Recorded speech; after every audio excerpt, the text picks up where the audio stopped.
సంఘం క్రీస్తుది. కాబట్టి దీనికి చర్చ్ ఆఫ్ ది క్రైస్ట్ అనే పేరు పెట్టాలి.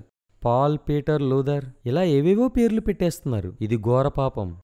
చర్చ్ ఆఫ్ ది క్రైస్ట్ అనే పేరు లేని ఏ చర్చి పరలోకం వెళ్ళదు. చర్చ్ ఆఫ్ ది క్రైస్ట్ అనే పేరు ఉన్న ఏ సంఘము నరకానికి వెళ్ళదు. బ్రదర్, సంఘం అంటే ఏంటి? సంఘం అంటే మనమే. నేను సంఘం, మీరు సంఘమే. సంఘానికి పేరు పెట్టకూడదన్నారు కదా, మరి మీరెందుకు జార్జ్ అని పేరు పెట్టుకున్నారు? బైబిల్ మాట్లాడిన చోటే మీరు మాట్లాడుతున్నారు కదా. చర్చి బిల్డింగ్కి పేరు పెట్టకూడదని బైబిల్లో ఎక్కడ రాయబడలేదు. బైబిల్ మాట్లాడిన చోట మీరెందుకు మాట్లాడుతున్నారు?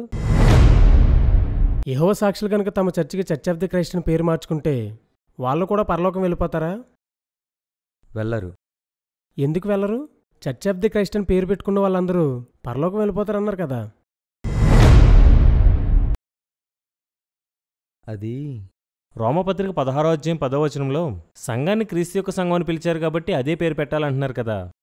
కొరింథీయులకు రాసిన మొదటి పత్రిక 1వ అధ్యాయం 2వ వచనంలో దేవుని సంఘమని, తిమోతికి రాసిన మొదటి పత్రిక 3వ అధ్యాయం 15వ వచనంలో జీవము కలిగిన దేవుని సంఘమని సంఘం పిలువబడింది. అయితే ఈ పేర్లు కూడా పెట్టుకోవచ్చా? No, only Church of the Christ అనే పేరు పెట్టుకోవాలి. ఎందుకని? ఆ పేర్లు కూడా సంఘానివే కదా. సంఘం దేవునిది కాదా? ఆ దేవుడు జీవం కలిగినవాడు కాదా? అది బ్రదర్, పేరు పరలోకాన్ని ఇవ్వదు, ప్రభువే ఇస్తాడు. సంఘం అంటే బిల్డింగ్ కాదు, మనమే కదా. అడ్రస్ కోసం చర్చి బిల్డింగ్కి గవర్నమెంట్ ఒక డోర్ నెంబర్ ఇస్తుంది.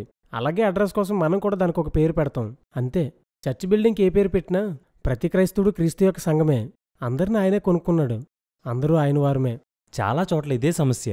తమ మినిస్ట్రీ కోసం, డినామినేషన్ కోసం గొప్పగా బోధించుకోవడం, వాటి పేర్లను టీషర్ట్ల మీద, పెన్నుల మీద, ప్లేట్ల మీద ఇలా ఎక్కడ పడితే అక్కడ రాస్తూ ఆ పేర్లను హెచ్చించడం చేస్తున్నారు.